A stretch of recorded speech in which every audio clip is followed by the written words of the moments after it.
un panorama de quién era el político Vicente Guerrero. ¿Sí? Parte de su discurso de toma de posesión. Son 5 renglones. Si uno triunfa expandiendo las garantías del individuo, si la igualdad ante la ley destruye los esfuerzos del poder y del orden, si el más alto título entre nosotros es aquel de ciudadano, si la recompensa que otorgamos es exclusivamente por el talento y la virtud, tenemos una república. Si ella será conservada, y ella será conservada por el sufragio de un pueblo sólido, libre y feliz. Vicente Guerrero, 1829. Ese es su discurso, ese era su ideal político de gobierno. Nosotros de Vicente Guerrero tenemos una cantidad de inexactitudes. Llega un poeta muy emocionado, muy valioso, Rosas Moreno. Y entonces hace un poema que dice, a ver si me acuerdo: en los campos del sur Guerrero un día, alzando al cielo su serena frente, exhortaba al satán en el ejército insurgente y el combate otra vez lo conducía. Su padre tanto con tenaz porfía y en el delirio de su amor ardiente, como sollozando a su padre le decía: vengo en nombre del rey, todo dicha quiero, poderoso te harás, dame tu espada. Jamás padre conquistó Guerrero, porque tu voz es padre para mí sagrada, pero la voz de la patria es lo primero. Bueno. Eso dijo Rosas Moreno, porque era poeta, yo tenía que ser bonito. Según los que estaban ahí, le dijo: padre, primero tuve patria que padre. Y me suena lógico, porque no se había llevado bien con su padre desde el día que salió de su casa y no dejó ni despedirse de su hija. Pero ahí les va otro más bonito, de un tistero. Un señor que se llamaba Ignacio Manuel Altamirano Basili, que decía: ahí tenéis a Guerrero, el hombre que las naciones nos envidian, pero que no lo valoramos lo suficiente, porque es un hombre común y corriente. Y después tenemos una cosa que hicimos este señor y yo, invitados por el doctor Rafael Arestegui, que espero que se esté divirtiendo un madrero ahí donde está, no sé dónde esté, pero después de que se murió, pero se anda como envenenado, pero por lo yo espero divertirme. Entonces, este es un documento que yo leí en la Cámara de Diputados en el año 2010, y que David habló sobre la importancia que expresa. Es un documento pidiéndole al presidente de la República que regrese el nombre del general Guerrero al grito del 15 de septiembre.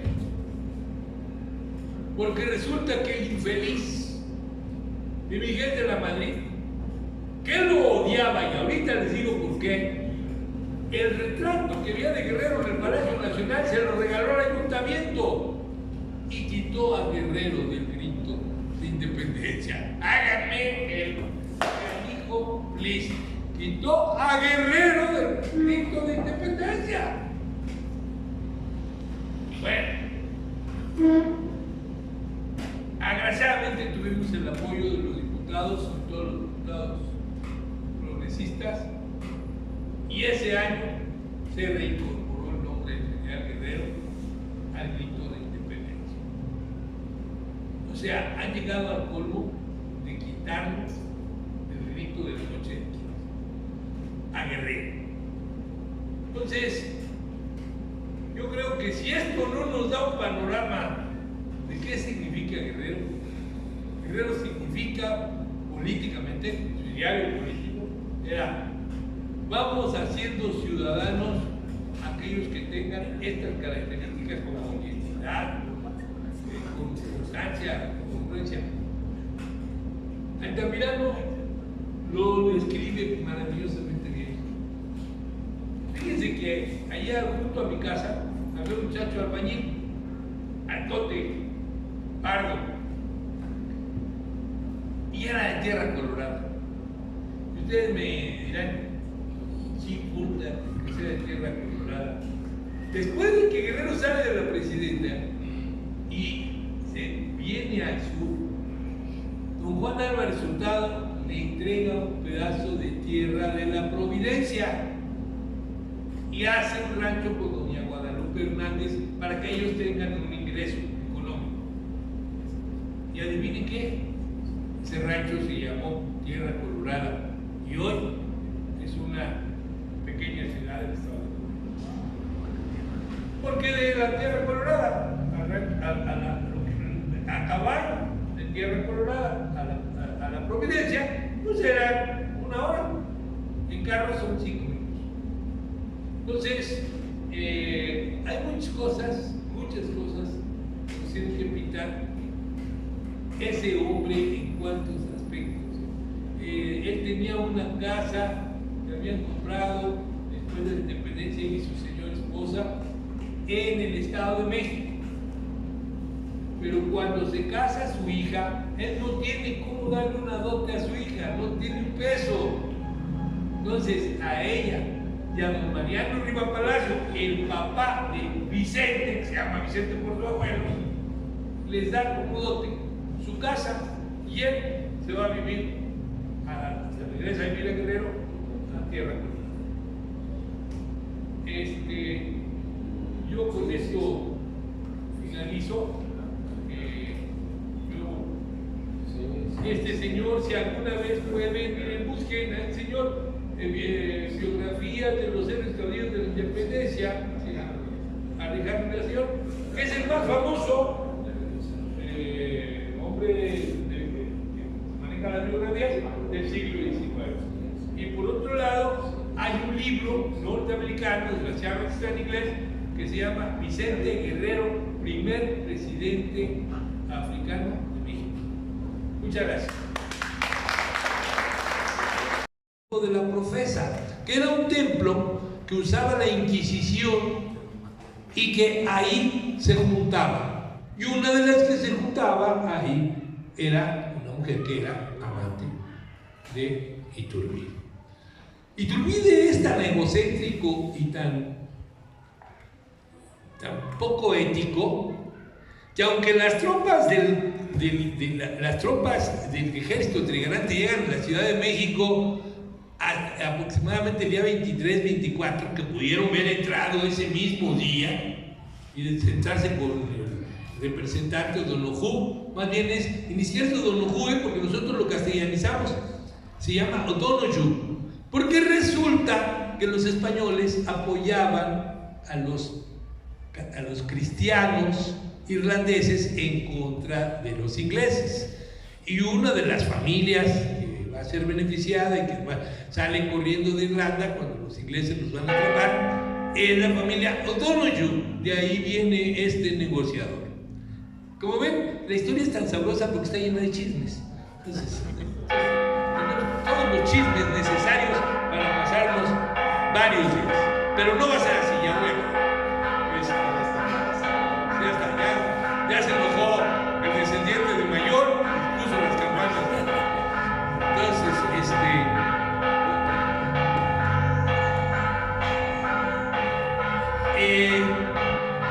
vamos a tener una circunstancia muy especial. Guerrero es un hombre, y yo lo pongo por ahí en un libro de Doctor Cienfuegos, en este libro que está aquí. Este libro es una compilación del Doctor Cienfuegos. Él me permitió, de forma muy atrevida, me permitió que hiciera yo un capítulo. Y yo hago un comentario crítico. Lo único negativo que yo encuentro, lo único no negativo, lo único criticable el general Guerrero, ¿saben qué era? Creía en la gente. Era un hombre que pensaba que todo el mundo era decente como él, que todo el mundo era honesto. Fíjense ustedes, en la primera comisión que le da Morelos, el tipo al que le pide Morelos que lo condicione para que se incorpore ya como responsable de una columna guerrillera, es alguien que después va a traicionar a Morelos. Pero fíjense lo que hace, le da una carta cerrada y le dice que se la entregue al comandante al que tiene que ponerse a disposición. Él va con 60 hombres, llevan una escopeta que no sirve y sus machetes, nada más. ¿Y qué es lo que sucede? Sucede que alguien lo convence, abre la carta, por favor, abre la carta, ve qué dice la carta.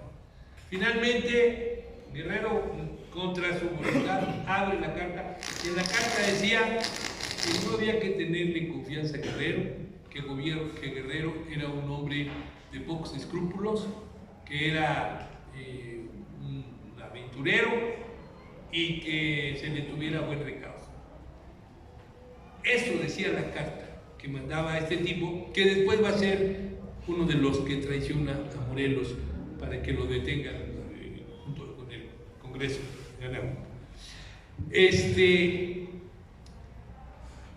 En el camino se encuentra una tropa española y ellos no llevan más que un rifle que no sirve y sus machetes. Entonces lo que hacen es cortar garrotes. Agraciadamente casi todos eran costeños. Cruzan un río a nado, que es el río que los separa de donde están los españoles. A garrotazos matan a la guardia, los desarman y al otro día tiene armamento, carromatos, tiene 300 prisioneros, rifles y todo tipo de parque. Con un garrote en la mano. Es con lo que lo dio. Claro, cuando él llega con esta noticia, pues ya la carta, ya no importa lo que diga, ¿no? Ahí está demostrado quién es Vicente. Esa es su primera acción como comandante. Bueno, después le va a creer a un tipo que se llamaba Joel R. Poinsett, que era una especie de agente de la CIA. Entonces no había CIA, claro, pero el gobierno de Estados Unidos lo mandaba a muchos lugares para que interviniera en la política local. Lo mandan a Francia, lo mandan a varios países de Europa, y aquí lo mandan a Chile, y de Chile lo expulsan los independentistas chilenos, viene a dar a México.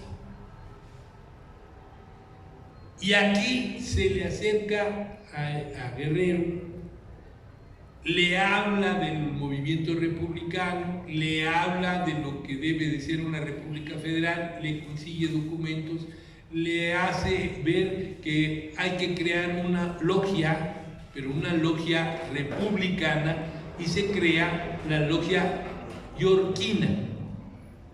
En ese momento se crea una logia contraria, que desgraciadamente encabeza a alguien que alguna vez fue su compañero de lucha, Nicolás Bravo.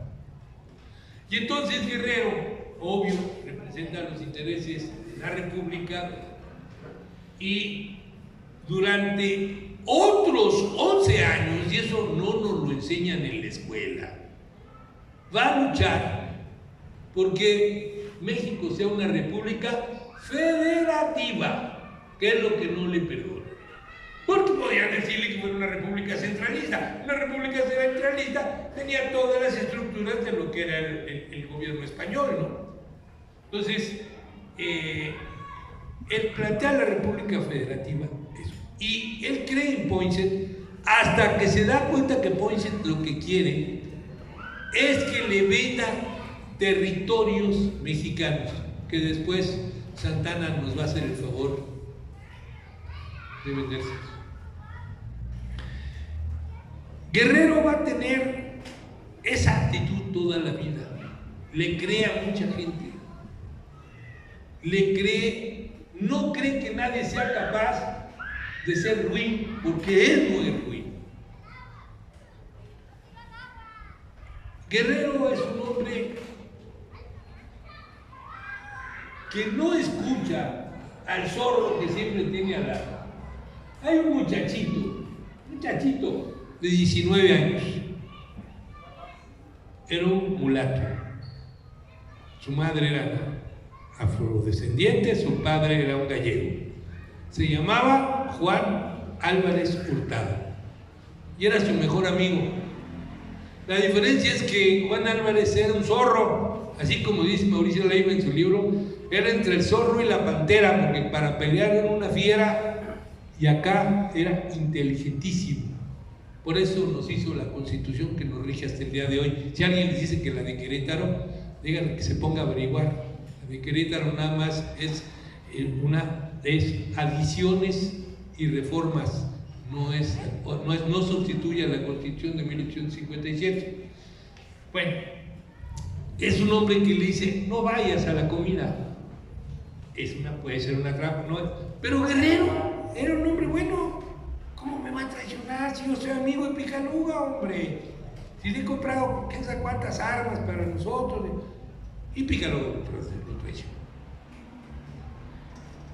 El hecho es que Guerrero, la única cosa que le podemos decir, Vicente, por ahí no era, es su inocencia.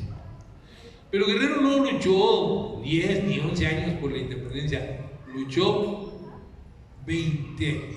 más de 20 años por este país. Y ahora yo me hago una pregunta hipotética. ¿Y qué hubiera sido? ¿Qué hubiera pasado si no hubiera existido Vicente Guerrero?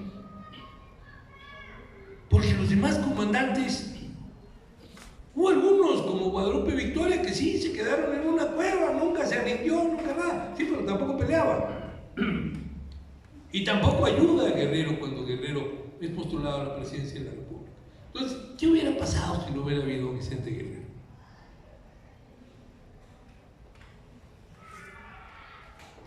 ¿Cuánto tiempo hubiéramos tratado de llegar a la independencia? ¿Cómo hubiera sido esa independencia? Seguiríamos siendo, ya no seríamos colonia, pero si no hubiera habido un Vicente Guerrero que se echó encima todas las resoluciones del Congreso de Anáhuac, todas las enseñanzas de Morelos. Este libro que está aquí es parte de 5 libros igualitos de este tamaño. Y los escribió, bueno, los coordinó y algunos los escribió, gran parte de este lo escribió, el nieto del general Vicente Guerrero Saldaña.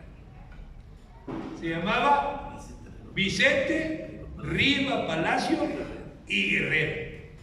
Era hijo, su mamá era hija del segundo matrimonio del general Guerrero con doña Guadalupe Hernández, que era de la Costa Chica, de Ometepec, era una parda igual que él, es decir, una mezcla indígena y africana.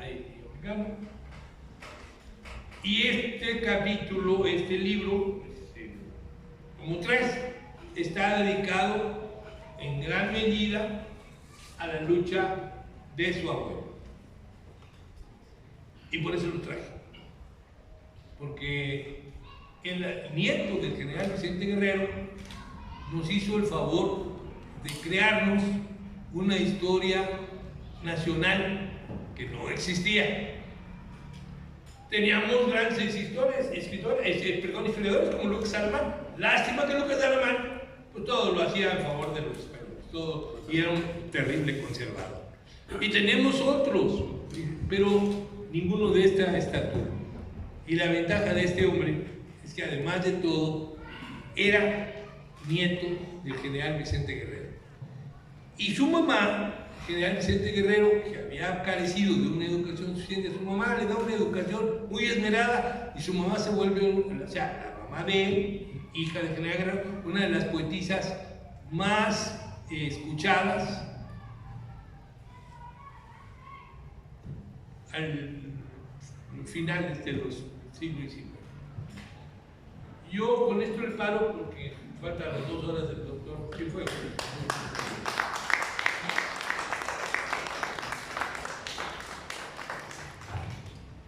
Que se escuche más fuerte esos aplausos, por favor.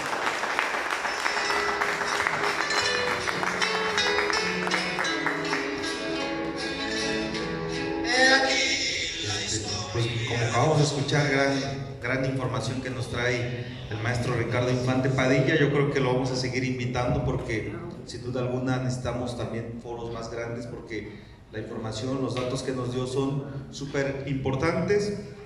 Los comentarios se van a hacer al final, ya con un acuerdo con el doctor David Cienfuegos, se van a hacer al final. Vayan preparando sus preguntas, sus comentarios.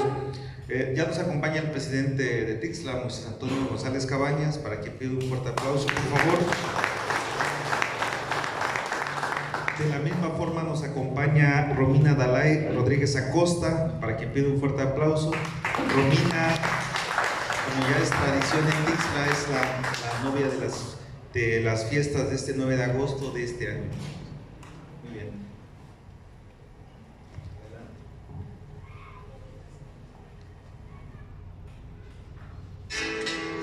Sabemos todos su nombre, nuestro además guerrillero, nacido en humilde cuna, fue campesino y arriero, a orillas de una laguna, allá por Tixla Guerrero. Tomó de Hidalgo su ideario y de Morelos su audacia, y fue revolucionario del pueblo y su democracia. Al lado de la insurgencia, como cualquier ciudadano,